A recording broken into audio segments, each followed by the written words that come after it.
What is going on, everyone? Tim from Tierfon Orbital. Today is going to be a relatively quick demo video for an install commission that I completed late last week. This is for a Lop hilt from Jawas Junkyard. So I've set this up with the chassis that I had designed for this hilt a little while ago. I think I updated it like 6 months ago for another install. But this has been set up with that same chassis, so I'm not going to come into Fusion and talk about the chassis in detail, but I do want to go over a demo of the hilt, how to use it, how to put the chassis in, and then of course we will put a blade in and do a quick demo with a blade. I do not have the blade that was specifically made for this hilt. However, it does have a 7/8 inch blade socket, so we'll put a 7/8. I have a small 7/8 inch demo blade that we will put in just to do a quick demo, right? So without further ado, let's come up top, talk about this hilt, and do a quick demo. Okay, so here it is. This is the Lop from Jawas Junkyard. It is modeled after Lop's lightsaber from the episode of Visions. This particular Lop has been weathered by Austin at Astoria Workshop. This is the first time that I have seen a Lop weathered in person. It looks really, really unique, right? I also believe that Austin does the blue powder coating or painting in the Tsuba up here. But yeah, very, very unique hilt. I've always thought that Lop's hilt was very, very elegant. It is a very, very uniquely designed hilt as well, right? So I have set this up with a removable chassis. Okay, there are some intricacies in using this hilt that I'd like to talk about, right? So this does not have a threaded pommel like we're used to, right? It is a set screw pommel. The pommel also helps to push that chassis up into these PCB pins, and this is how we make a connection to these switches and the PCB emitter. The way that I designed this, there is a PCB holder right here, a resin printed like PCB chassis that sits up here. This is a very, very unique switch assembly too. I really thought that this was a nice piece of engineering. You've got to, so all of this disassembles, right? There are two tactile switches underneath this toggle, right? So I've wired those two up, wired them to that 6-rail PCB, and then I wired up the emitter, right? Really, really straightforward install. I do really like installing these hilts. They're really cool looking in my opinion, right? So let's talk about the chassis really quick. Here is the chassis that I've done for this hilt. I updated this not too long ago just to add some more greebly work on it. I did do a pass of copper bronze rub and buff on this just to try and make it go in line with the hilt, right? We've got a 24mm speaker down here. This is from Smugglers Outpost. Proffie board does sit in this lip. This Proffie board will slide out if you need it to. However, I have said this before, I design my chassis around the idea of using a 90-degree USB connector. So I use a specific 90-degree connector. You can get them on Amazon. But I prefer to not have to pull this Proffie board out every time I want to config, right? Because when you're moving the Proffie board in and out all the time, wires can get messed up and everything. So I prefer to leave the Proffie board in place.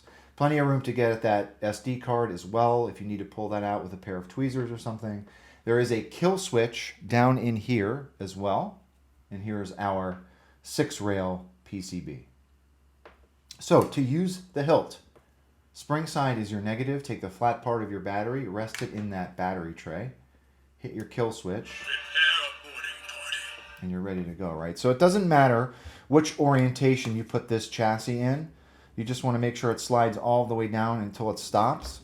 This pommel does have an insert in it as well, and this helps to secure that chassis so it's not just kind of free floating. If we had the chassis go all of the way down to the bottom of this pommel, you would get no sound venting, right? So that helps to push the chassis up in place, and it also helps with a little bit of sound venting. There is a notch on this big blue fin here, right? You want to line that notch up with this notch on the grip. And what I like to do is I like to hold the pommel down in place and then tighten your set screw. There are 3 set screws that hold this pommel here in place here. I'm only going to put one in for the demo. and then you're ready to go. All right.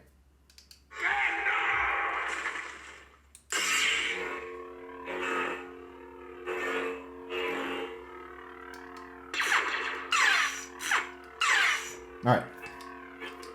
Let's come down to the bottom.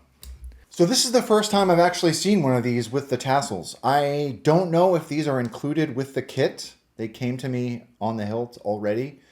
This is the first time I've seen them like that, but I really actually, I kind of like the look of the hilt with the tassels on it. Very, very cool looking hilt, right? Whoops. See what else we put on here.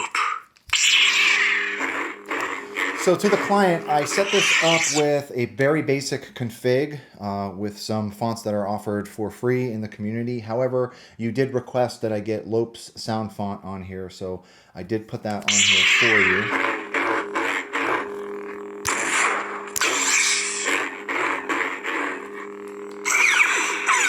So switches, right? This upper switch is your aux, lower switch is your main. And that's it, right? Very simple setup. Let's put a blade in it. So I've got my little shorty demo blade here. One thing that I do need to mention, and I feel like I mentioned this in the last Lop that I installed. I'm not sure if the emitter was designed this way or if I just received a couple of batches of ones that don't have a set screw. This emitter did not have a set screw. And if I recall correctly, the last Lop that I did not have a set screw either. So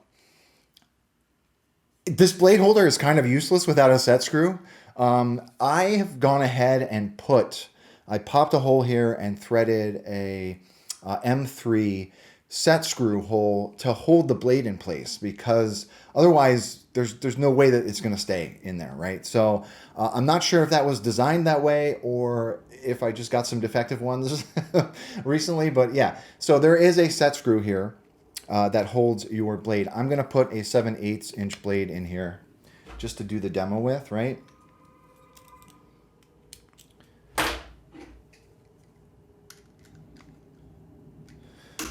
And then we're ready to go.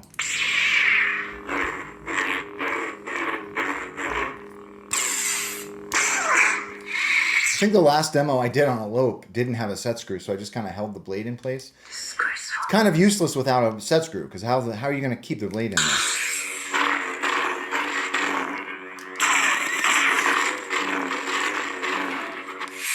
One more. I must be cautious wherever I go.